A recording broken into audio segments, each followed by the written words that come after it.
6వ నెలలో గబ్రియేలు దేవదూత గలిలయలోని నజరేతు ఊరిలో దావీదు వంశస్థుడైన ఒక పురుషుడికి ప్రదానం చేయబడిన కన్యక యొద్దకు దేవుని చేత పంపబడింది. ఆ కన్యక పేరు మరియా.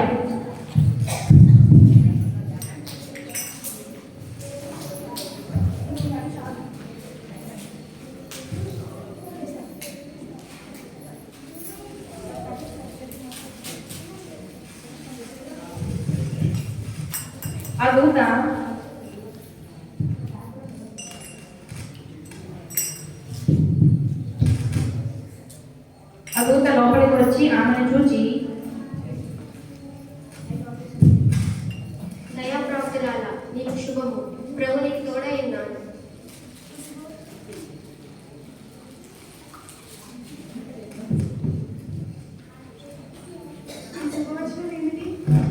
మరియా, భయపడకు, నీవు దేవుని వల్ల కృప, ఇదిగో నీవు గర్భం ధరించి కుమారుని కలుగు. ఆయనకు యేసు అని పేరు పెట్టు. ఆయన గొప్పవాడై సర్వోన్నత కుమారుడు అనబడు. నేను పురుషుని ఎరిగిన దాన్ని ఎలా సాధ్యం? పరిశుద్ధాత్మ నీ మీదకి వచ్చును, సర్వోన్నత శక్తి నీకు కమ్ముతుంది కనుక పుట్టబో శిశువు పరిశుద్ధుడే దేవుని కుమారుడు అనబడు. నేను ప్రభు దాస్యాలను మార్చుకోవడం జరిగింది.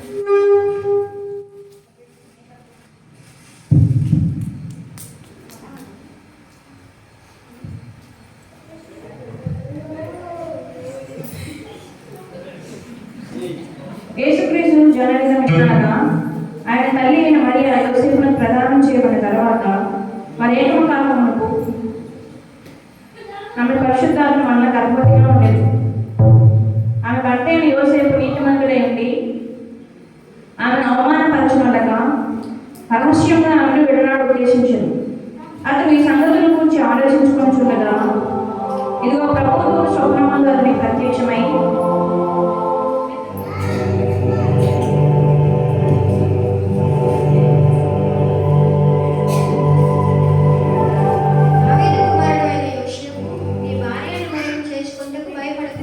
ఆమె గర్భం ధరించినది పరిశుద్ధాత్మ వల్ల కలిగినది. ఆమె యొక్క కుమారుని కలుగు. తన ప్రజలను వారి పాపం నుండి ఆయన రక్షించింది కనుక ఆయనకు యేసు అని పేరు పెట్టింది.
ఏమనగా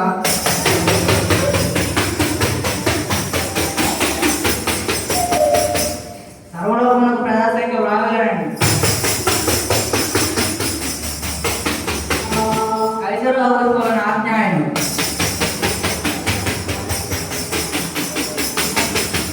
కురేనియా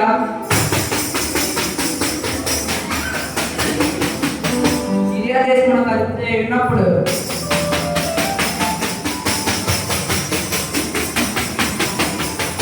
వారి ప్రజాసంఖ్య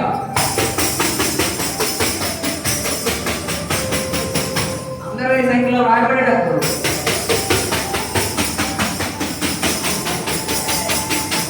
తమ పట్టణంలోకి వెళ్ళవలసిందిగా ఆజ్ఞ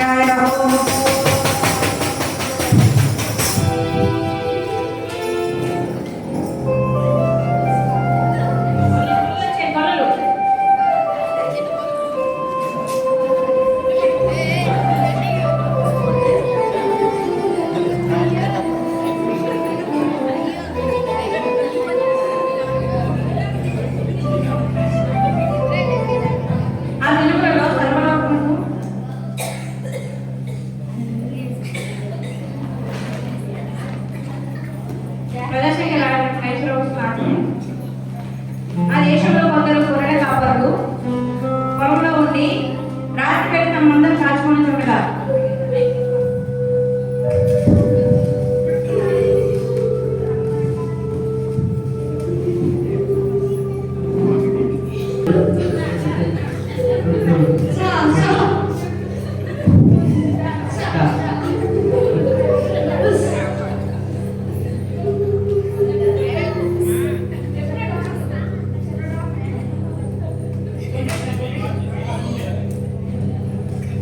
చిన్నడా గొర్రెలన్నీ ఆ దగ్గర పెట్టారా?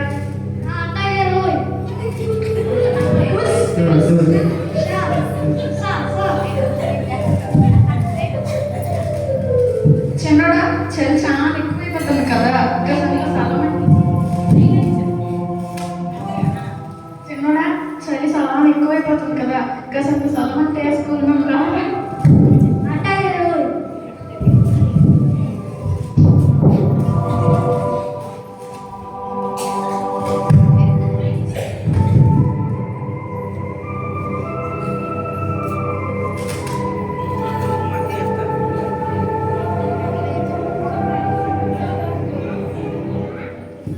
చిన్నడా గొర్రెలన్నీ లేవు చూసా.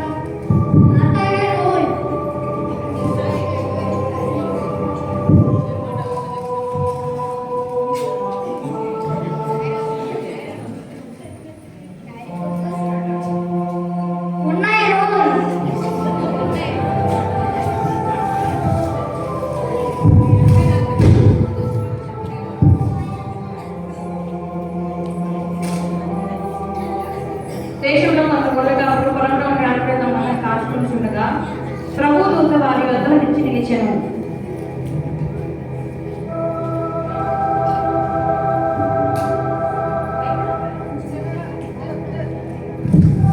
చిన్నడా దెయ్యం రా.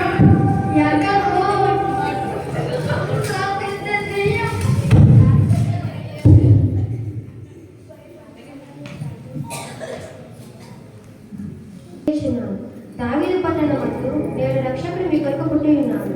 ఈయన ప్రభువైన క్రీస్తు. దానికిదే మీ కారణవాలు. ఒక శిశువు పొత్తిగుడ్డతో చుట్టబడి ఒక తట్టలో పండుకొని ఉండటం మీరు చూశారు.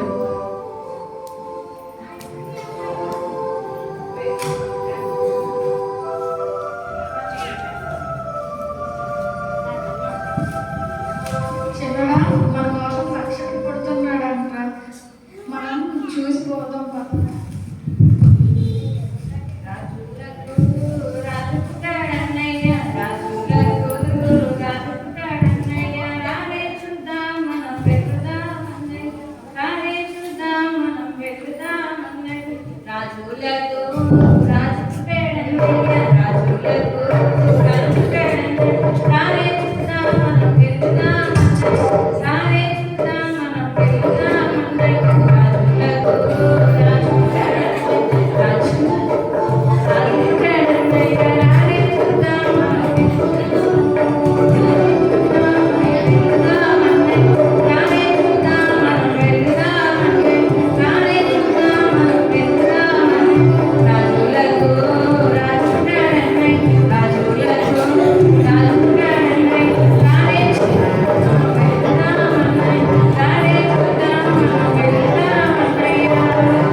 జయము జయము యేసు రాజా, జయము జయము రాజైన హేరోదేవుని యందు యూదయ దేశం బెత్లెహేములో యేసు పుట్టిన పిమ్మట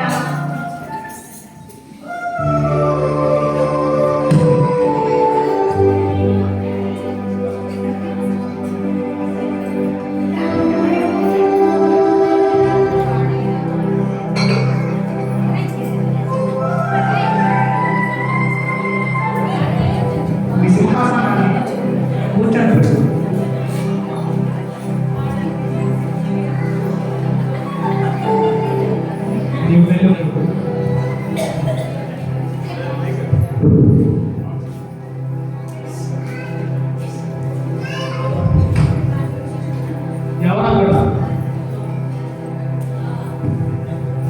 చిత్తం ప్రభు. ఏమిటి మన రాజ్యంలో విశేషములు? ఏమీ లేదు ప్రభు, అన్ని యథావిధిగా జరుగుతాయి. సరే, నీవు వెళ్ళుము.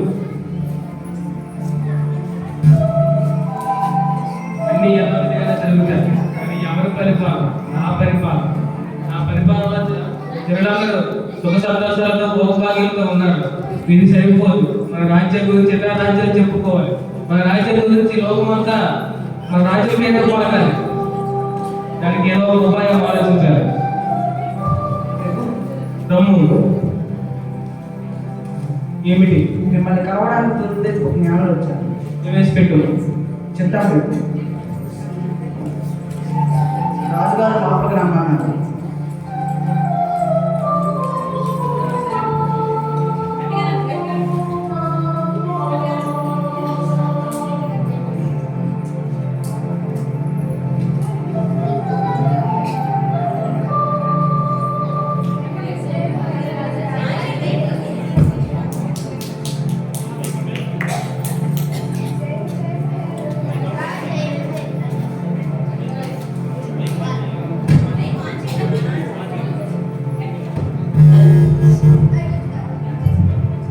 ఏమిటి ఎలా వచ్చింది?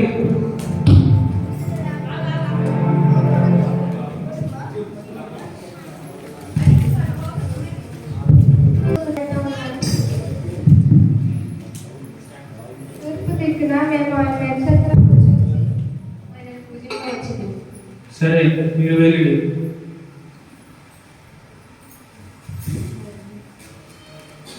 మన శాస్త్రులు ప్రవేశపెట్టి.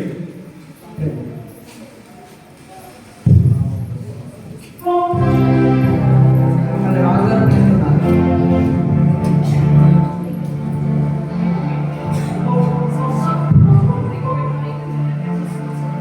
సరిగ్గా మన రాజుగారు ఎందుకు పిలుస్తున్నారు? ఏమై ఉంటుందో పద పద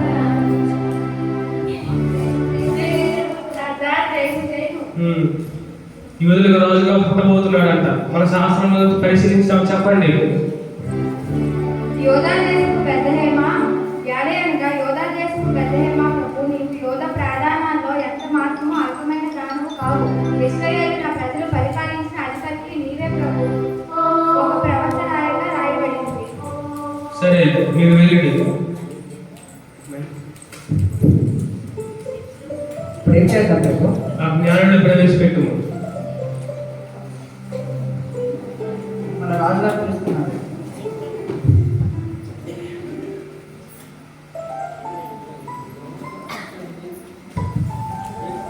మీరు ఆ శిశువు విషయమై జాగ్రత్తగా తెలుసుకోనగానే నేను వచ్చి ఆయన పూజించినట్టు నాకు వర్తమానం తెలియదు. ఇక మీరు వెళ్ళి.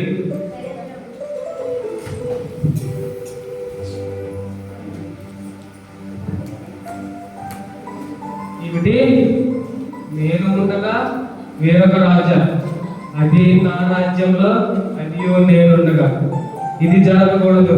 వెంటనే మన బట్టలు పంపించి 2 సంవత్సరాలు పుట్టిన పసిపాపను చంపి సంహరించండి. నాకు వేరుగా వేరొక రాజు పుట్టకూడదు, పుట్టనీయను.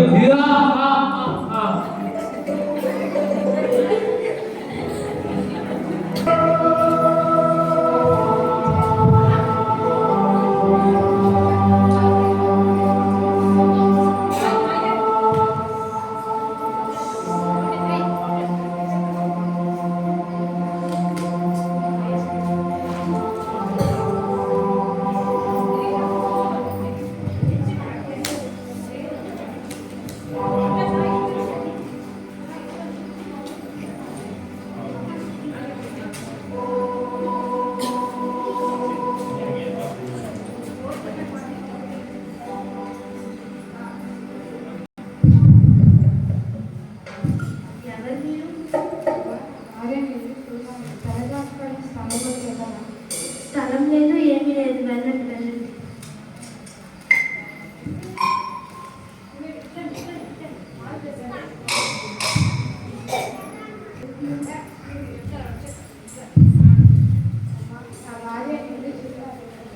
స్థలం అంటే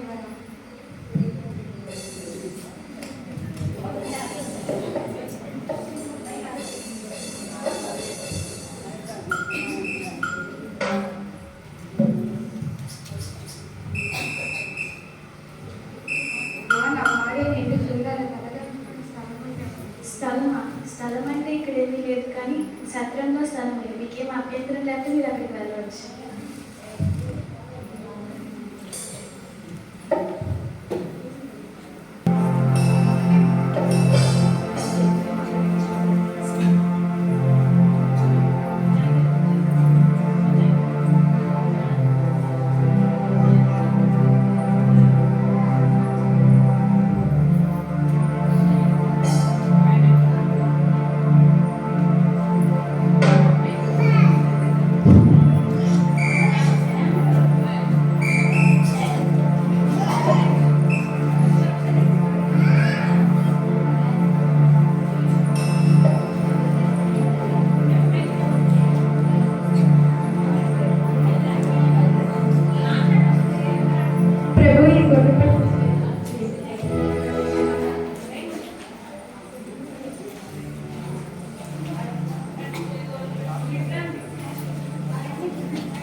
తెలియజేస్తున్నాను.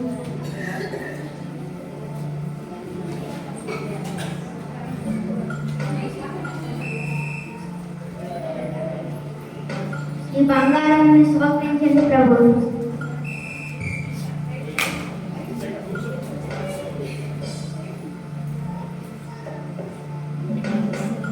ఈ సాంబ్రాణి